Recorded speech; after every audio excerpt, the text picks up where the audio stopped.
you're not depriving your body of anything going into like a festive meal or even like parties. Like everybody has so many holiday parties that they want to, that they get invited to, and most of them have food. But it's kind of like, you know what, if you have 5 holiday parties in a week, maybe pick which one you like, the one that you know is going to have like the best food. And then like that's the one you're like, okay, I'm going to like really eat at. You know what I mean? And then like maybe other ones like you might eat beforehand so you're not as hungry going in, and like you might snack a little bit, or you might have like a glass of wine there. So you're not literally like doing the whole binge restrict on 5 parties all in one week, because again, that just leads to that horrible cycle where it's bad. But also use that time too to really maximize your training. I mean, when you're getting all those extra calories, not only are you going to have a hell of a pump, you're going to be stronger, you're going to feel better, you're going to have more energy. Like, utilize that time to really just hone in on your workouts and your training, and go for those PRs, and go for that extra rep, and go for, maybe the exercise that you felt was like too hard for you at one point. Try it, see. Because you're going to have those extra calories, which is going to be able to fuel you more. No, that's a really good point. And then, like, to even, like, go off of that, like, not only physically take advantage of it, mentally take advantage of it. Because, and this is more so for, like, competitors, if you're getting ready for a prep, you're not going to have that time where you're, like, being around all your friends drinking. You know what I mean? Oh, so, like, for sure. And so many competitors, I think, lose that, like, opportunity to take advantage of it because they're so concentrated on, oh my God, like, am I going to gain weight from this? Or like, how many calories is this? And they get into that where they lose that moment. And like, you need that moment, those moments to like decompress to get you through those prep moments. Right. You know what I mean? Where you do restrict your friend, like the parties or anything, or you have to be home by, 10, 11 to be in bed.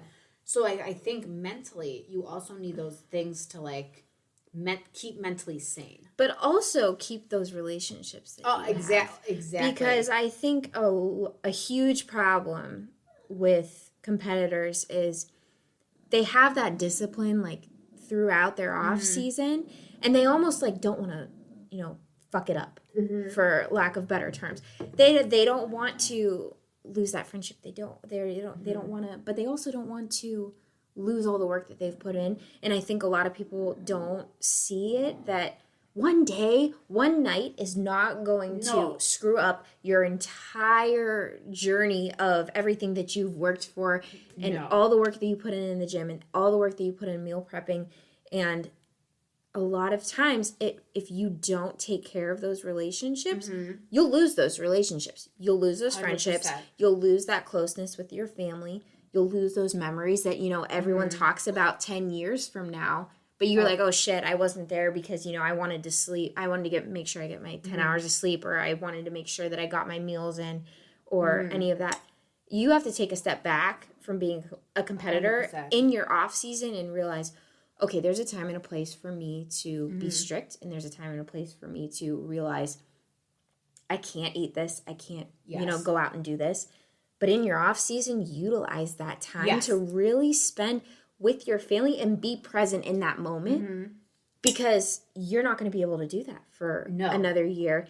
And those people may end up either just not caring anymore to invite you to things, and then you're going to wonder why. But then also, they may not even just want to be in your life at that point, because your life is too constricted, much.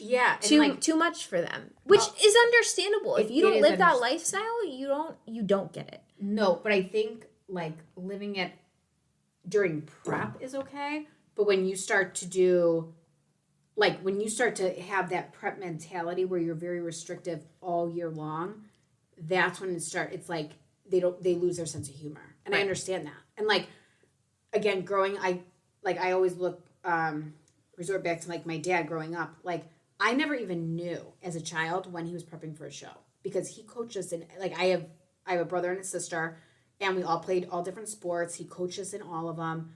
Like, he was present at everything. I cannot even tell you when he competed when I was younger, and I know he competed a lot.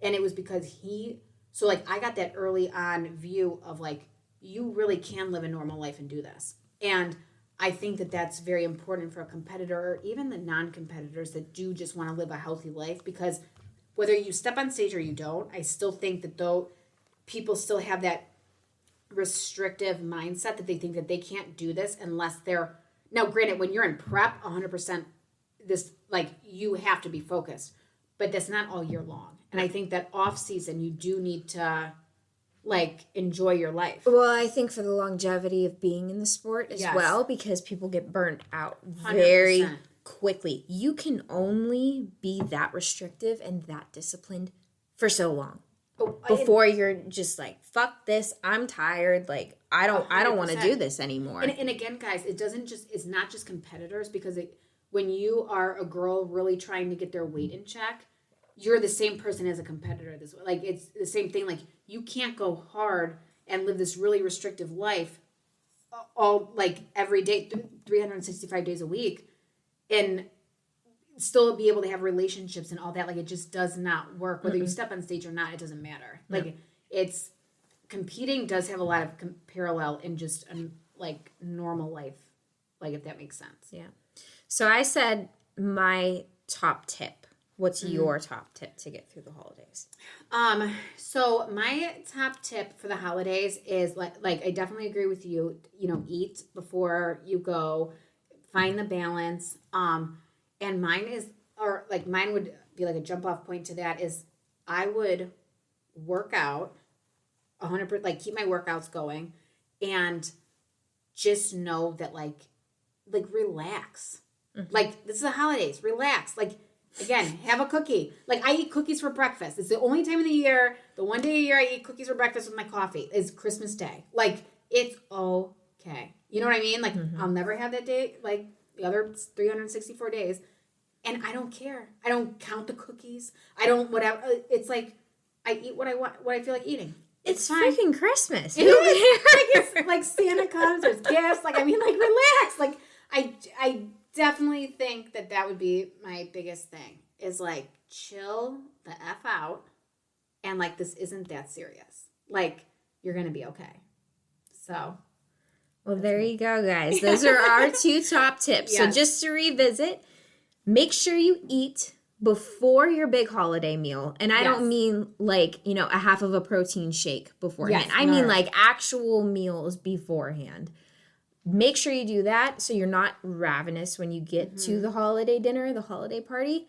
And then also just make sure you're still working out and chill out. Just don't overthink it. Don't, go crazy and try to binge restrict. We don't like that here. We don't advise it, but No. that's And- just our take. And you know what, guys? It sounds simple, but to be honest, the simplest advice is the best advice. For sure. It's Less thinking, yes, the better, the easier. yes. So with that, guys, we're going to wrap up today's episode. We hope you enjoyed it, and stay tuned for our next one. We have a very fun topic coming. Yes. So see you guys later. Bye.